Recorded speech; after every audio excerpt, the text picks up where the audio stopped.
What's up, homies? What's up? We tried to do a podcast a little bit ago. Well, I don't know what to say we tried to do one. We did do one, but we just never put anything out there. But we decided that we kind of want to start fresh because I think we came up with, I guess, a new name. Yeah. Breaking Character is the name of the podcast. Ooh. And we want to kind of showcase, like, the film industry and acting and just, I don't know. How would you explain it like that, I guess? Yeah, kind of, I guess, do's and don'ts. Ins and outs of advice, maybe. Yeah. We'll also have some guests on, some other actors that we know of that we're good friends with, some filmmakers that we know that we're good friends with. Yeah. That way, you know, we can give you guys a little taste of what it's like to be in this crazy industry, and what better way to start this new one off than giving you the secret to becoming a Hollywood actor, which there is no secret. Newsflash, there is no secret. Yeah. Other than, obviously, like the obvious stuff, like hard work, dedication, and sacrifice. And we kind of want to go through all those things because there's a lot of people out there who kind of tell you just to, like, get a headshot, get a reel, get, a resume, IMDb, and then you're freaking good to go, and that you're going to get all this work and stuff. And that is not the case. There's a lot of hard work, a lot of freaking heartbreak, a lot of denial, a lot of judgment, and everything that kind of goes into it. So we wanted to kind of start this podcast off with, like, one of the number one questions is how you actually get work as an actor. Pictures up, sound speeding, camera rolling, and mark it. 1, 2, show 'em how we do. 3, 4, turn it up more. 5, 6, can you do it like this? 7, 8, and don't be late now. Everybody come on. Everybody come on. That's a loaded question, but I feel like as a newcomer into acting, they definitely say, like, for sure get a reel. Well, I guess we'll start with headshots. For sure get headshots because obviously directors, producers, casting directors need to see a face. So I feel like it's the number one thing that a lot of actors start with. And that's the first thing that anybody's going to see of you as an actor anyways, when you're submitting something into, to your agency, to get an agent, to get anything. You do need a headshot, but don't just rely on your headshot that's going to be giving you work, if that makes sense. I feel like, too, like, in the industry of acting, they make headshots a lot more crucial, I guess, than they are. Yeah. Because they make it seem like, oh, you could get this style, make it look like you're a hardcore biker to a cowboy, and you'll get every job because you look like the character. Dude, exactly. So that's why I wanted to make this freaking episode, because it's not even true. Yeah. Like, I go in my basement and I take my headshots now. Yeah. Like, they don't have to be something that's, like, super spectacular. Just kind of, like, showcase who you are. Like, I don't necessarily think you need to have something like a doctor or something like that, per se. Yeah. I mean, there might be some things that might be like that if they ask for it or whatever, but I've never had anybody... I've never even submitted, like, a character headshot like that, like a doctor or a biker or something. Well, it's funny because one of my managers, she told us to do that, to do like character headshots, which we did, and it was cool. I don't necessarily know if, like, I get a lot because of that, but the tip, I guess, we can talk about is the reason why you would do something of a character headshot is because a lot of casting directors and directors don't necessarily have a great imagination of, like, what you would look like as a character. So if I was a director looking for a cowboy, I would want to probably see guys that look similar to a cowboy. And if they have a headshot that, maybe has a flannel on or some sort of Carhartt jacket or something to kind of give off that look of a cowboy.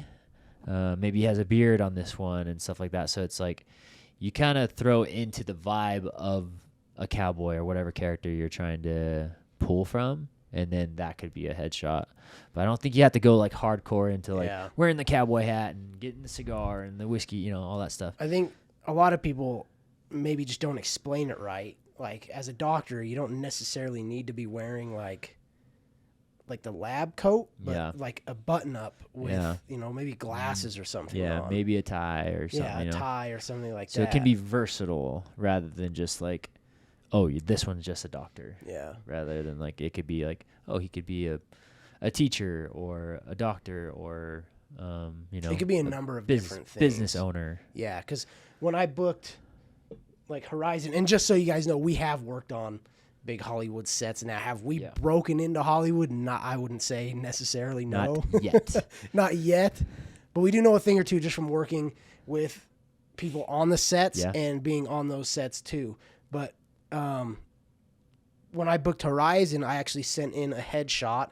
I just had to take a new one because my hair was different, and I had like a mullet or whatever, kind of a mullet type of thing. And so, but I did do that. I put like a little. Not necessarily like looked like a cowboy or anything like that, but I put like the Carhartt vest on with like a, God, I don't even know what I had on underneath it. Probably like a black hoodie or something like that. So it wasn't like super like hick or cowboy or whatever. But that could have helped with getting that spot or whatever. I did get an audition for it, so that's always a good thing. But yeah, I feel like if I would have probably overdone that by having like a cowboy hat or something, or like, oh, hell, I don't know, like the freaking, what are those like shirts that they wear with like the black vest with the freaking like the thing hanging down. What do they call it? I don't Like even know what cowboy those are. tie or whatever that is. You know what I'm talking? The two strings or whatever. Yeah, or like a bandana or something. You don't need to overdo it like that, because I think they may think that you're not professional by doing that. Yeah, or you're just like using some random headshot of you wearing something. I feel like too with headshots, a lot of people will tell you to like continually to get headshots because I don't know why, but I do believe if your look changes, you probably should do a headshot. But if your look really doesn't change, you probably shouldn't even care about a headshot. Like I've still been using a headshot that I shot like long time ago. 4 like years when you started ago. Almost, Yeah, right? pretty much. Maybe 4 a years little ago. after. Granted, now that my hair's longer, I definitely need headshots now. Yeah. But I have one headshot that shows a little bit of longer hair, not as long as this one, but it kind of gives off a vibe that I have longer hair. And then I have ones with short hair, whatever, that I've used. But I feel like if your headshot or if your look doesn't change, you don't need to have headshots every month. That's kind of a waste of money, I feel. I would also say if your confidence changes a little bit too, to maybe get some, because that could add to maybe like different facial features and stuff that you could do in your headshots instead of just a smiling one. Yeah, and true. whatever else. I suck with that, like facial feature shit, kind of. I usually just have a smiling one or like kind of a half smile one or like a, I don't even know, like a stoner one or some shit. Yeah. But yeah, with headshots, I mean, it's just, there's nothing you could really do about it other than like your look. And that's the first thing that everybody's kind of basing it off of. Yeah. When they book you or when they submit you for an audition or something like that, that's the first thing they think of. And have that variety, because then once you put that on like Actors Access or something, the casting directors can actually see the variety rather than just having one or two headshots of the same look, basically. Right. Because on my Actors Access, there's a plethora of different looks. My manager kind of made me do it, but it helps out a ton because I have like 15 different looks on there. So that does help to have a different type of look on each shot, but I don't think it's honestly that necessary. But you never know. Who's to know? And that's the thing, is that nobody really knows, because every casting director is different. Yeah. Every director's different. Every agency is different. Everybody's different with what they want to see. Yeah. Some people may want to see reels, which is another great thing, because reels can actually show off exactly what you would look like as that character, other than just like your headshot. Yeah. If that makes sense. Like you booked this thing that you just got back from in LA, and they watch your reel? Yeah, so they watched my reel on IMDb, and so he didn't even see a headshot. Well, I mean, obviously he probably saw my headshot from my IMDb, but yeah, he booked me off of my IMDb page, my reel. And that's another thing, like sometimes your headshot is not even what they look at. Right. Some casting directors will just go straight to your audition. so they don't even care about the way you look. Obviously with the audition, they'll see exactly how you look. Now, I don't know this for sure, but I feel like the headshots are for casting directors to look at when you submit something to them. Yeah. I don't know if they even necessarily, like I said, this could be different. I don't know. They probably put us on a board. They might have you on a board, or they might just ask you to audition just because they're looking at your headshot because they think that the description that their client gave them is what they're basing this character to maybe look like. Yeah. So the client may not even be able to see your headshot until maybe the callbacks or something like that. Like second callback. But who knows? I don't know. Yeah. You know what I'm saying? Yeah, you never really because we're not in that part of the industry. So we just kind of we've been to a number of different workshops and stuff like that, but everything's different. No, it's never the same answer. It's always something different. Yeah, because it's always based on that guy's or that person's opinion rather than what the system needs to do. Yeah, which is whatever. It's confusing, and that's where I think people are kind of getting stuck. That's why I wanted to make this. But all this stuff that we're naming off is something that you should have, but you can't just bank on this stuff to actually make you, better or get you to these places that you want to go. But they are all necessary things. Headshot, reel, resume, too. Always get on something, even if it's a short film or something like that. Me and Adam do short films all the time. Yeah. And I think that's an important thing, especially for new actors, because obviously you're probably not going to get booked right away unless you have good luck and get booked for something real quick. But I feel like if you have the possibility to get on a short film or even make your own short film, I would do that, because then that gives you obviously access to making a reel for yourself, and you get to be a character that you probably want to play if you're making your own. So I think that's an important thing for new actors, that you either hire somebody to make you a scene from a film, or hire somebody to write a scene for you and then film it, get it back to you, so you can actually have that as part of your reel. Like when I first started, I only had one scene that I showed for a little while before I got on a couple other ones. So which is better than none. Yeah. So I feel like if you don't have any at all, you for sure need to have at least one scene so people can see your acting. And as you go on in this career, hopefully it's a career, to you eventually. We're still working on it. Yeah, for real. Being a career. But it's going to grow over time, too. So the more people you meet, the more whatever. And I wasn't going to tell anybody this until later on, once I kind of share what we do to kind of help us break out into making these films and everything, is to create your own stuff. Yeah. If you have the ability to do that.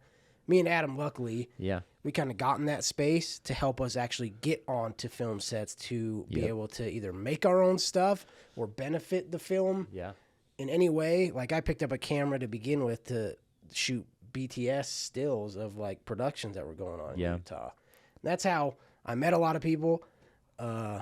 I met Adam in acting class. You go to acting class, there's a ton of networking you can do in there too. People might make their reels, the acting teachers, the acting coaches. That's how we got how I got my first reels from our acting coach. Sure. She actually did it and kind of got everybody together and created their own acting reel. But if you don't have something like that, there's Facebook groups.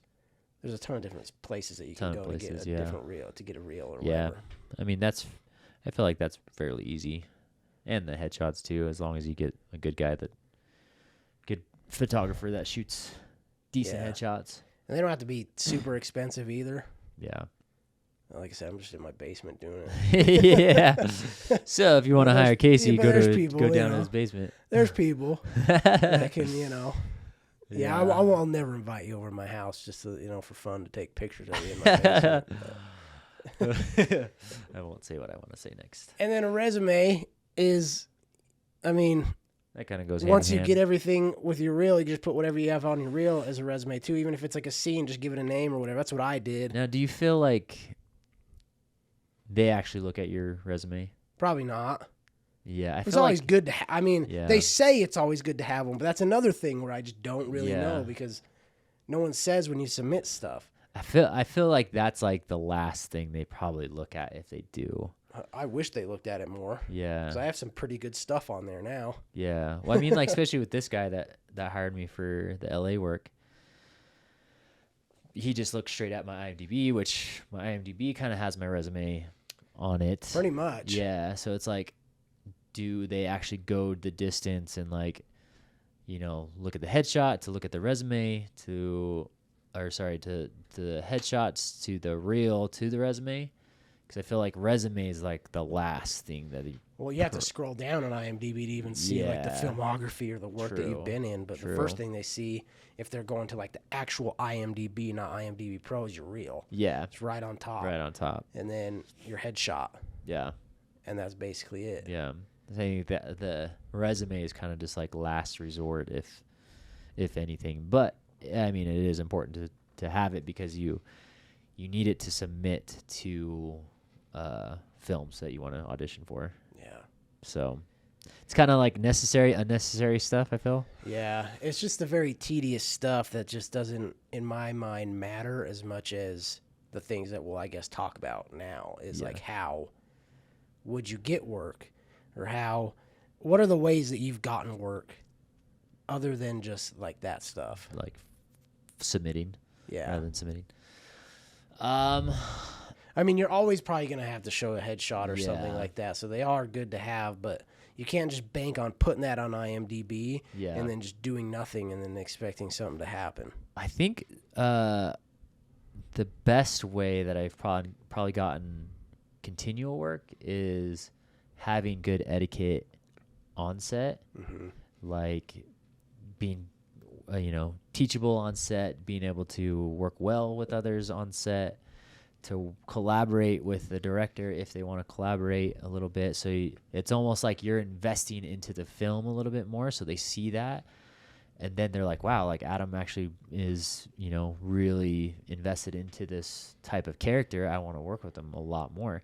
So I feel like I've gotten a lot more work because of that type of etiquette on set. Like with Devin Supertramp, I got one booking from him, but I got the second one just because we worked with him before. We were all cool with each other. He liked working with me, and he wanted to work with me again. So I think something like that, where a lot of people may not think about, because sometimes when you get on set, whether you're like a new actor or a veteran, sometimes you kind of segregate yourself because you're so consumed in the character that you want to stay the character, or you isolate yourself from everybody else. You're not really like socializing in some sense.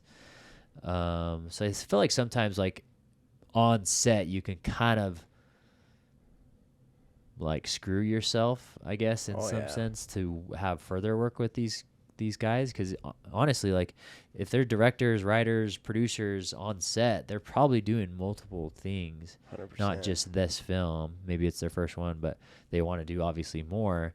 You want to get on their good side to be able to work more and work with people that you actually enjoy working with. That's a skill that everybody should learn. I'm still learning it, is to be like a likable person Yeah. when you're on set. Because at the end of the day, being on a film set or just being a part of a film, it's a job. Yeah. Like it's a career. Yeah. Right? People show up on their scheduled time. They put in their work. They go home. They get paid for it, right? And there's also like overtime and all that other stuff that they're worried about, or not, I guess, worried about, but They have at the to end of the think day, it's a about- job, and Yeah. you don't want to work with people that just are miserable to be around, who aren't just like I don't know how to explain it, like addicting to be around. You want to Yeah. be around people who you like and who share the same passion, who can actually have a conversation with just outside of what's going on Yeah. too, I feel like. Because when I was on Horizon, whenever we were just sitting around, people were just chatting. They were talking about their life, talking about their adventures they'd been on, talking about like where they live, where they've come from, what they worked on, everything like that. So Yeah. you got to be a likable person and kind of be able to have a conversation with somebody instead of getting too nervous on there. I've been nervous on set and stuff, so where I Yeah. like shut down and I'm kind of Yeah. quiet, and I feel like people see that. Yeah. But it's still something I'm trying to come out of, especially on these bigger sets. Like in a way, I almost feel like this last audition I got didn't go so well because of that. Yeah. like the directors and everything, but obviously I'm just nervous and I don't want to like say something wrong or whatever. Yeah, true. But the directors were in there. It was a Zoom audition. I went through the lines. I thought I read great, whatever. They would like compliment me.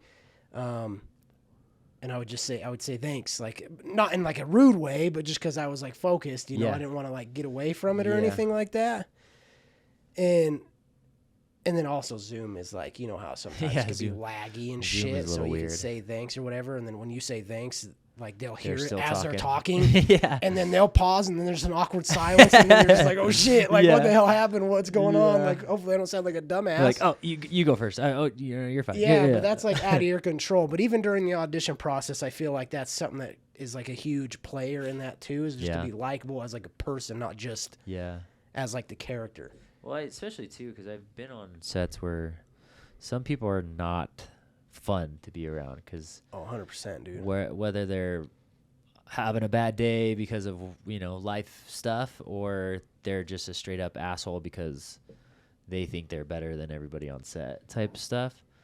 And I feel like that just ruins your possibility to work more, or want to work with them. Because then it's just like, oh, that person was this way, and then that travels to other sets because you're just like, maybe you're an asshole on this set, and then that person tells another person that wants to possibly work with you. But or they're on that set and wants to work with you. Like the sound guy's like, dude, this dude's miserable to work with. Yeah, so it travels through different productions. So you're just like, you're screwing yourself because of that. Exactly. And too, I feel like as well, with kind of going along with all this, understand your value in like films, because I think I'm learning this right now, because I feel like a lot of times, especially early on, they always say like, just do everything that you can, get on sets, blah blah blah, do all this stuff. But I think when you get a little more seasoned, you can kind of control like what you want to be on and what type of films you want to kind of align with. So I think I'm kind of learning that right now, where I don't want to do certain films because it doesn't align with like what I actually want to overall achieve. Because sometimes it's hard to say.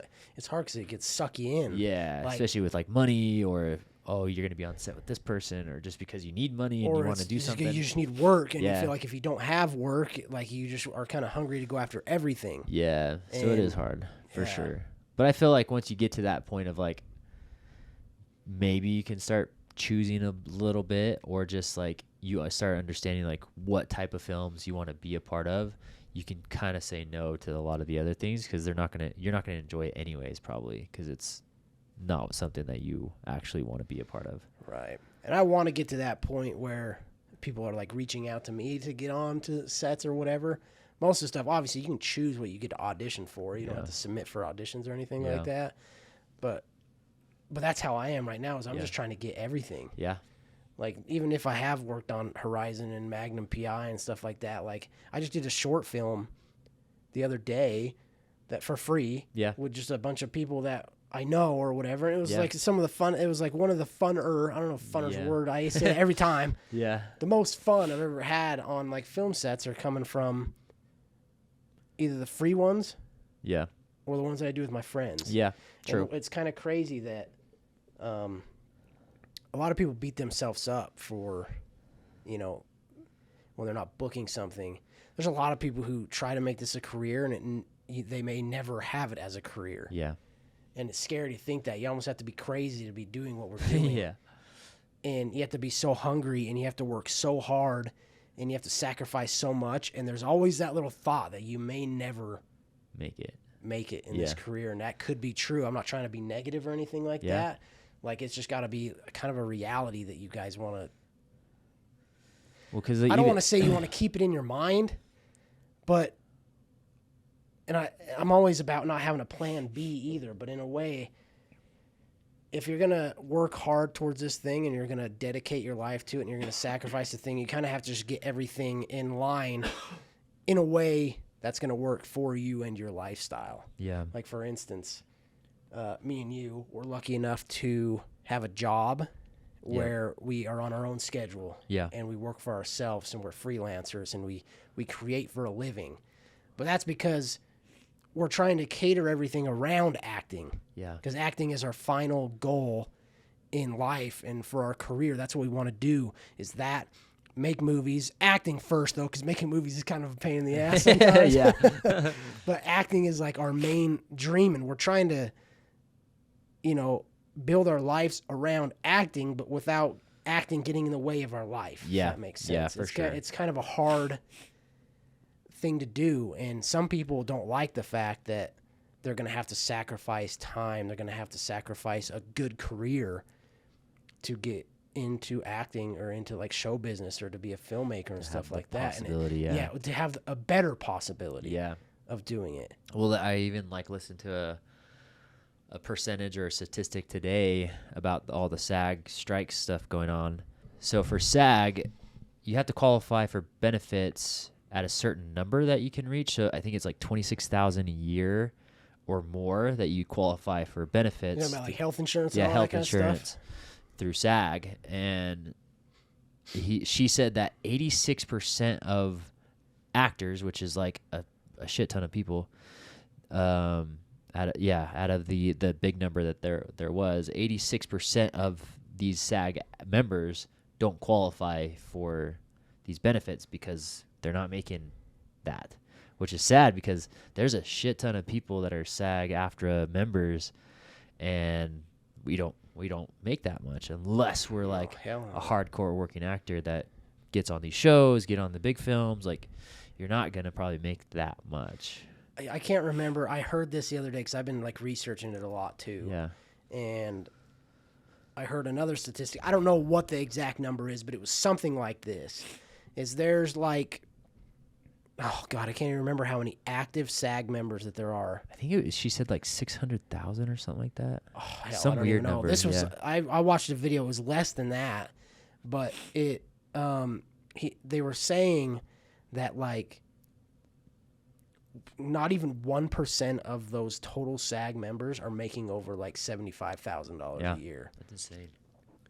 And they've been members for whatever, but it's just a crazy statistic, and it's kind of scary because, like I said, you have to be somewhat almost insane to do this your entire life. Yeah, because you're not only have the possibility of never making a lot, but then you also have the, you may never be that 1% that make it to the big screen. Yeah, and then you're it's scary for us to even talk about. Yeah, that's what I'm thinking. Because we've gone through so many auditions and so many no's and so many of this and that it kind of gets to your head sometimes. Now, I don't want this to sound like a negative topic that we're talking about, but it's more of just like a reality, hard reality of it. What is actually probably going to happen if you get into the show business, filmmaking, or acting in general. And you have to be slightly crazy because it's just like you get no's way more than you get a yes, and when you get that yes, it's fucking like you're on the moon. Oh, dude. But we go through thousands of hundreds, thousands, whatever the number is, of auditions. And you get that one audition possibly every 100 you get that yes every 100 possibly, If and what's crazy is that yes could be something super like teeny. Yeah, you're like everybody wants to get on like, Warner Brothers or Netflix or something like that, but the yes that you might get is from like an agency doing a commercial for fucking diapers or something. Yeah, or you're a day player in some film, and if you're not excited about that yes, even for a diaper commercial, you're probably not in the right space to do this stuff. You know what I mean? Because you have to be crazy enough to do anything really to get seen. And I think that's another thing too. At the beginning, before you're like a seasoned actor, is do everything, because I feel like one, it will give you the range that you want, need, whatever. And I just totally blanked what I was actually going to say. It'll also show you whether or not this is something that you can see yourself doing for the rest of your life, if not for free. Yeah. I hear this all the time, and I'm sure you've heard this too. If you wouldn't do it for free for the rest of your life, you're probably not doing the right thing. True. That makes sense. Yeah. Like if you never made it, well, hang on, let me rephrase that. If you were getting all these jobs and they were for free, and it was taking away from your work that you're doing, like what's making you get paid, Yeah. would you do it still? Does that make sense? Yeah. I don't know if that makes sense. Yes, it does. Okay. It would be, I think, especially because I have a family, but I feel like if I was single, I would do it in a heartbeat. Yes. Like, So say you had work still, yeah.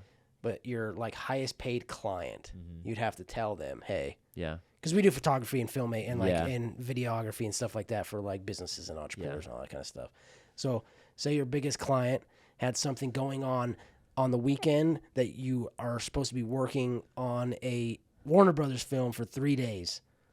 Oh, yeah. I would say peace out. Would I'm you? doing the Warner Brothers. Okay. Because I think, it's just like that fact of I may not be getting paid and I might go negative or, lose money or whatever, but I think it's just the possibility of like what could happen. something could happen. Yeah, From it. because even this one in LA, like I had to pay for my flights there. They didn't pay for it, but they paid for everything else. I can't tell you how many times I've done that just for auditions, Yeah, dude. yeah. So it's just like a fact of like the possibility of meeting somebody that could lead me to something bigger. So for sure, I would definitely, do something for free. And I think that's important because you have to do something that you enjoy, not just because it's making you money. It's just rather than like, I want to do something that just makes me fucking happy to do it. And that's the thing with our job now. Unfortunately, we've gotten to the point where we started doing photography and videography and we loved it, Yeah. right? The passion was the there. passion was there. But once you get paid for doing that passion, it doesn't really seem like a passion anymore. Yeah, it it's becomes a not. job. It's not your hobby. It's not the thing that you love anymore. It's your job. And if you don't do it, and you don't do it correctly, and you don't do it the way other people want you to do it, Yeah.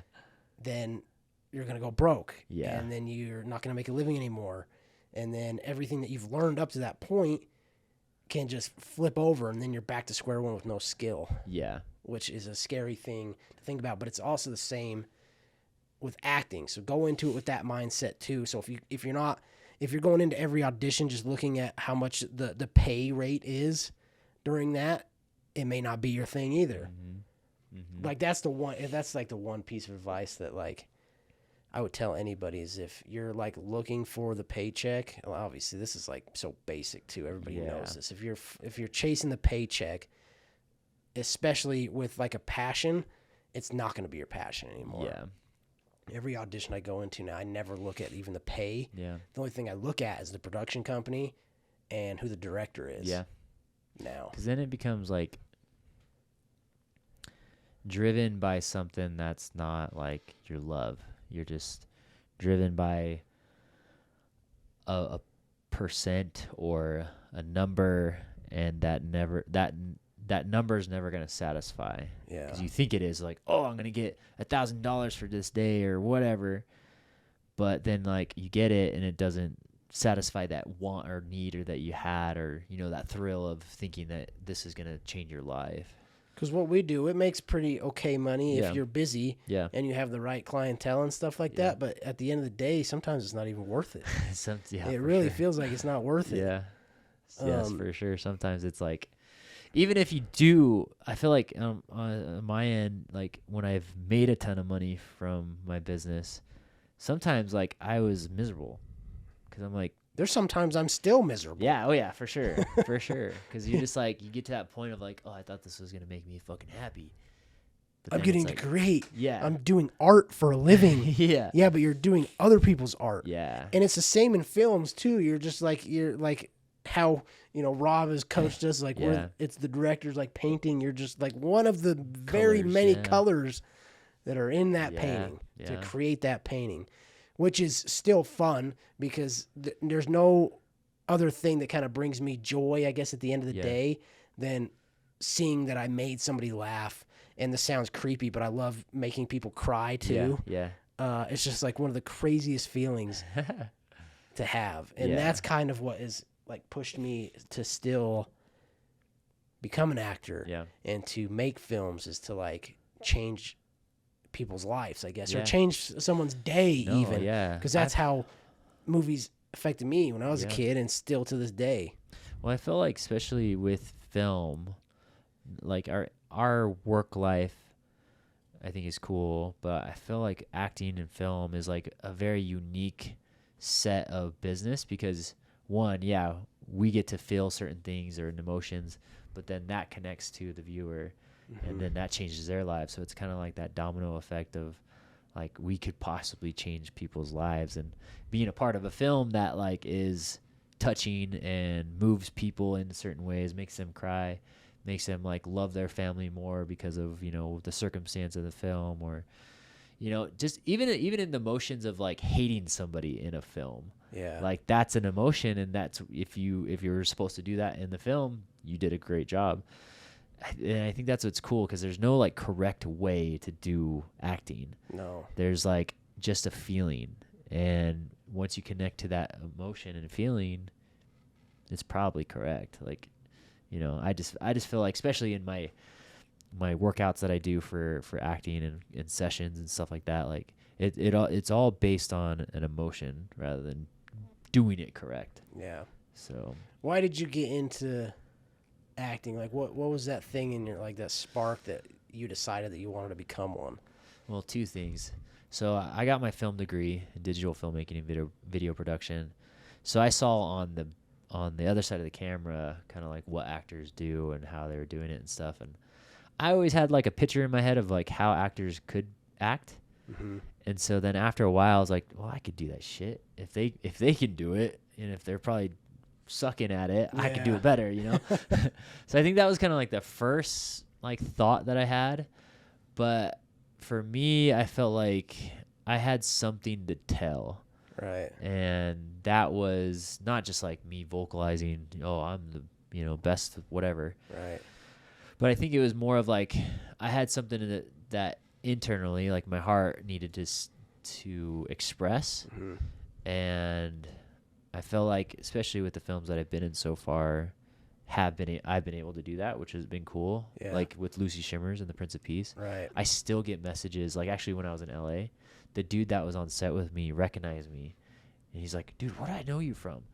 And then we started talking and figuring out like where the connection was. Yeah. He's like, dude, I've seen Lucy Shimmers, like blah, like that movie made me cry. And he's like a big ass Mexican dude, like hardcore. Your hair's about the same. Yeah. As it was then. And so he was just like, dang, dude, like that's so cool. And I love that. You know, you think about that was such a small budget of a film, but yet it's touching millions of people's lives. And cool, I was like, that's cool to be a part of something like that. And still after 4 years of that film being done, that it's still hitting people. And I think that's cool where, you know, my expression, my desire to want to be an actor is from, you know, showing my heart, exposing my heart to people. Yeah. It's, you know, it's working. So it's been cool, a cool journey so far. That is cool.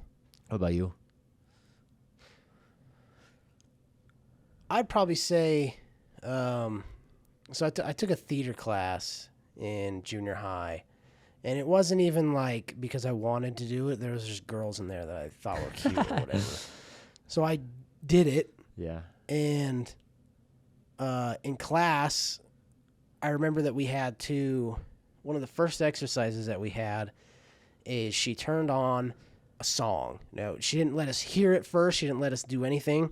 She just told us that you were basically going to be pantomiming a scene or like a story for the song that we've never heard of, or that we've never even listened to or whatever. Yeah. And I remember that she played this song, and it was like, had like a clarinet or something, or like a trumpet or trombone or whatever in it with like a bunch of other instruments. There's no lyrics, anything like that.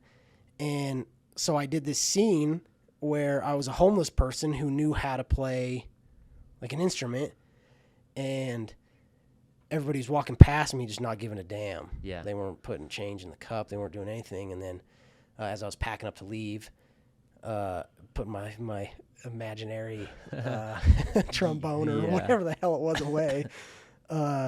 Somebody tapped me on the shoulder, and it's so crazy that I remember this like to this day, Yeah. like everything that's happened or whatever. And some dude just tapped me on the shoulder or whatever, and he handed me a card, and I was like, oh shit, what the hell is this?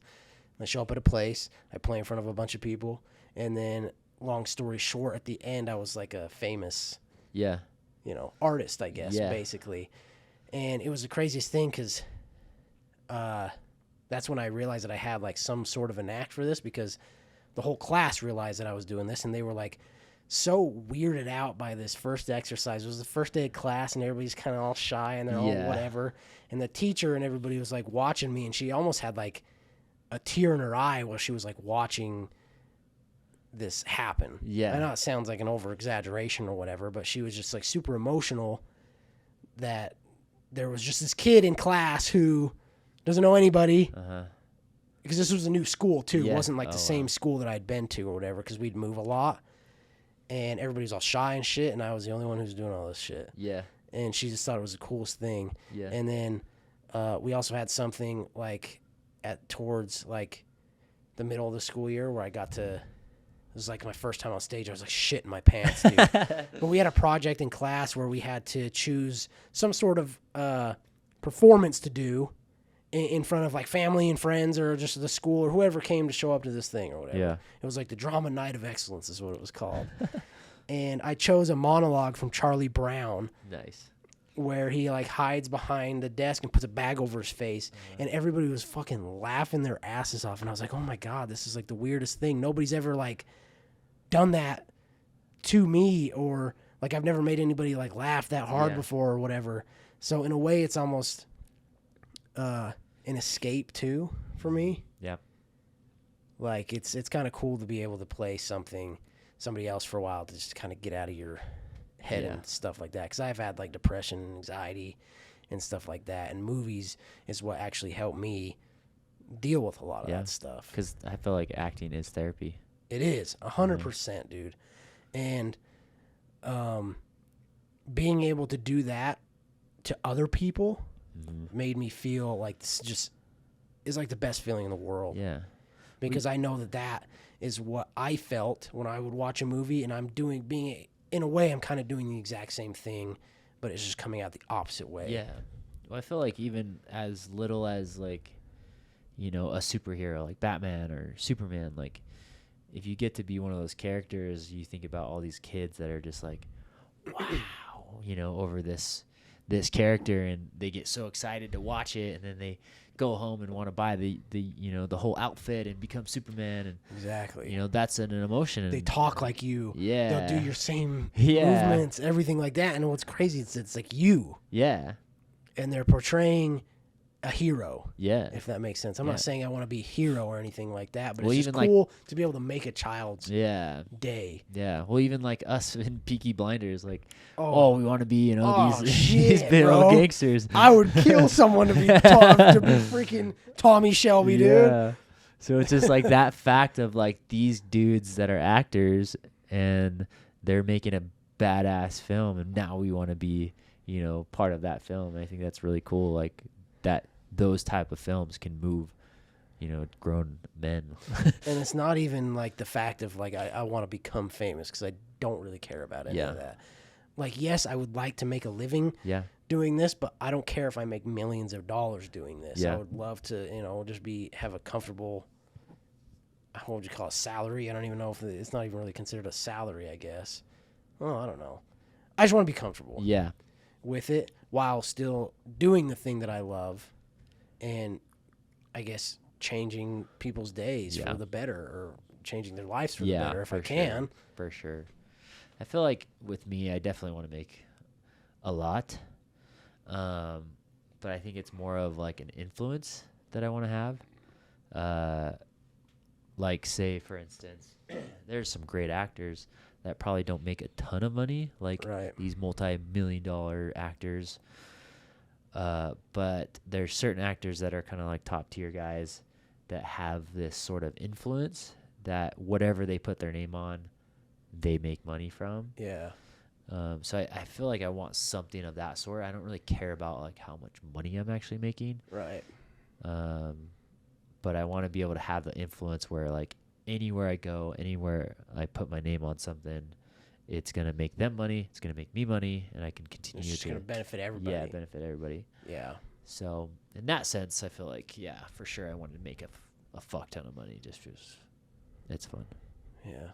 Well, I mean, I don't want to say I'm lying when I say I don't want to make a lot of money, like, you know, but obviously I don't make like a shit ton now. Yeah. But it'd be nice to, you know, have a mill in the bank or something, you know? Well, even like you think about Sylvester Stallone when he got offered like 360,000 something, like a big amount for Rocky. Yeah. He said no to it because they wanted to obviously cast somebody else for Rocky. He said no to it because he said, I was so used to being broke that money didn't matter to me. So I thought that was actually pretty cool because he stuck to his guns about like, hey, I want to be this and I want to do this. Right. I don't care about the money. I just want to make this film. So in that sense, like for sure, like I say, stick to your guns with not selling out in some sense. Like really, I mean, people sell out all the time, and I see why, because they make a shit ton of money. Right. But I feel like in that sense, like with Rocky or Sylvester Stallone, like if you know that this film or this thing is gonna, you know, be legendary in some sense, like stick to your guns and keep it that way, you know, and don't care about the money. Well, I'm glad you brought up like the Rocky thing because that's probably, in my opinion, one of the best ways. I hear it from everybody too, like even the stars, even everybody who has made it, is they started creating their own stuff too. Yeah. To kind of get to where they're at. Yeah. Now, whether or not you know how to pick up a camera or do any of that shit or whatever, you can find people to do that with you, like a crew, if that makes sense. Even writing.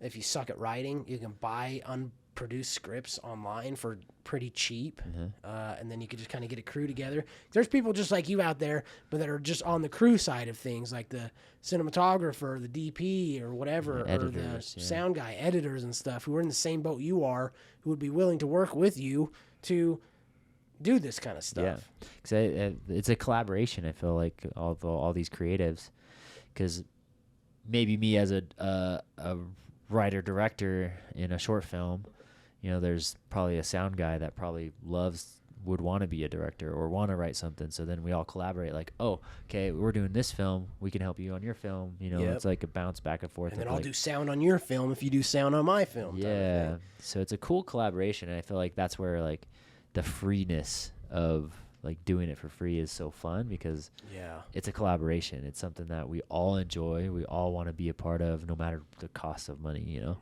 Yeah. Sometimes we lose money on shit just, doing this type of stuff, but it doesn't really matter because we're all having fun at the end of the day. It's like we're being kids again. So it's cool, especially with like Sylvester Stallone. Like I'm pretty sure he had a really small budget for Rocky, like 6,000. Like it was fairly small, I think. Yeah. And honestly, he probably could have done it for that. Yeah. Oh yeah. I think it was around something like that. But in all, like, even some scenes that they had in that film, they had to figure out a different way in the story to use it, because there's something in the film where, like, on the banner, I can't remember if it was the first or second Rocky, but on the banner, Rocky's shorts were different than the ones he actually had when he was boxing. So they're like, well, we can't pay for another banner because this is a big ass banner. He's like, we can't pay for another banner because that's out of our budget. We don't have it, blah, blah, blah. So they made up a scene where he's like standing in the ring and looks up at the banner and says like, oh, that's not my shorts that I'm wearing. So they kind of like switched the scene around just to, oh shit. Yeah, fix that problem that they had on set. That's cool. And so it was cool to kind of like, they actually, even in that same movie, they changed the ending to how he wanted to write it, because it just didn't really like make sense to like the ending, like the glorified, ending. So they had a reshoot, but they didn't have all the, background people. So what they had to do, because they needed his wife to kind of run through a crowd of people Right. after he had won. And so what they did is like got the amount of people that they did have, which were like 10 people, stuck them real tight in the shot, and she had to run through them just for that shot. They needed that. And then they used the same people in the ring once she got up to him, and he's screaming like Adrian, all this stuff. Adrian. Yeah. So it was like they needed a reshoot, but they didn't have the money. They made it work with what they had, and I thought that was really cool, because at the beginning you don't have. Well, you can do it too. That's the thing. It's just sometimes it's hard to find those people, but they're out there. Yeah. And I think that's one of the best things that you could probably do as an actor, is just create your own work. Yeah. And then, absolutely. find that team that shares that passion with you and help each other grow and get to that point where you guys all want to be. I mean, Adam Sandler did it. Yeah. And there's a bunch of other people who've done it. Oh, yeah. But I feel that could be, an actual secret. Yeah. For sure. To getting to Hollywood or having Hollywood notice you and stuff like that, is just being creative in your own way. Yeah. And creating your own stuff. I believe that too. I think even some actors, like big time actors, have said that. Like, I wish I'd have done my own stuff when I was younger in acting, so I can do the roles that I wanted to have and this and that. So I think that's for sure a secret, like that not a lot of people do, because they're waiting for the opportunity. Don't wait for the opportunity. You gotta make your own luck. Yeah, man. exactly. And so go after those types of things. If especially right now during the strike, there's not a lot of work. Perfect time. Yeah, get your little crew together. If you don't have a crew, start shooting your own shit and just start doing it, the way you want to. May not look like great, but that's a start. It is what it is, dude. Like what's that one with Miles Teller? The drum movie. What the hell is that? Oh shit! It's like one of what the hell is it called? You know what I'm talking about? Whiplash. Oh, okay. Whiplash. It was a short film in a festival. It looked like shit compared to the actual feature. Yeah. But it was still, it was just something, and you never know what's going to come out of it. That's true. Very true. I mean, me and you, we're in the works of one right now that we're going to shoot next month. It's like a 40-page short. It's our longest one we've done so far. One. But we also have other ones lined up too. We're always trying to stay busy doing that stuff, and that could be one of the best things that you guys do. And in my opinion, I feel like that is the only secret to making it into Hollywood, other than maybe like taking some huge risks that may not be comfortable for a lot of people. Even in the auditioning room, you should take risks and kind of go off of what everybody's been teaching you how to do auditions in a way, if that makes sense. Yeah, because you got to feel into yourself. You can't just do it everybody else's way. You have to feel like, trust yourself enough to go off script, to go off of, what you actually feel this character would do. Right.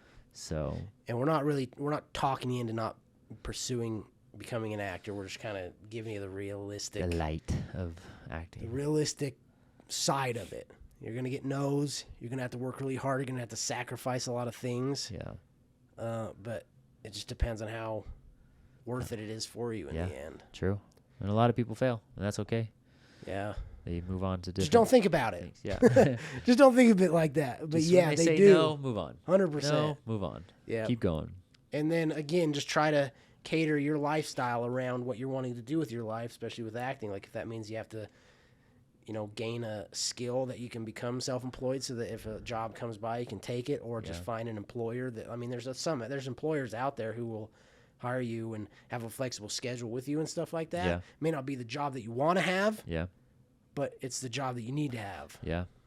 Yeah, I know a lot of actors that are waiters. Yeah. Stuff like that. Like if I were to ever to move, just real quick, if you were, so I know you're not wanting to move to LA, your family's here, everything, you kind of have to stay, right? Yeah. If you did move to LA, what would you have a plan of what you would do if you moved out there? Yeah. Would you try to do the same thing you're doing? I'd probably try to do the same thing I'm doing. if I couldn't do that, or if I couldn't find anything, I'd probably be like maybe I would go back to personal training. Maybe I'd be a waiter, but it would be more of like a, on the beach waiter. So it'd be some sort of Something cool. luxury. Yeah. Yeah. Like on Huntington Beach, sell some Yeah. lobster. Yeah, exactly. Like serve all the guys that have the yachts and all that stuff. So it's like at least have some sort of luxury while I'm Never know who you're going to run into on a yacht, probably man. broke. Yeah. You're going to run into an investor who wants to invest in your film. Exactly. So. Or director, whatever. Yeah. I'd probably do DoorDash, but on my bike. Hell yeah. Or on like a freaking... For like a self-employed thing. Well, I'd probably try to do the same thing I'm doing now. Well, Yeah. actually, I don't know if I would try to do the same thing. I would probably do the same thing I'm doing now, but very picky with who I do it Yeah, with. true. And I'd choose what I want to do. Yeah. If that didn't work, I'd probably be like DoorDash on my bike Yeah. or something. Or on like a scooter or That way I something. can get shredded and lose the man tits. Get a tan while you're out. Yeah. Get the tan I've always thought I was going to get, but I never have. That's awesome. That's it. That's all I have, really. Yeah. Hopefully you guys enjoyed this. We're going to do a lot more, too. We're going to bring guests on, like I said before, and we'll have some different topics, too. We're not going to wait to release these either. I think we should just kind of get it done and send it out to the world, because I think that's what happened last time. We were, like, waiting for things to get done and stuff like that. But I say, fuck it. Now is the time. Let's just do it. So we're doing it. Cool. Okay, guys. Well, that's it. until next time. See ya. Deuces.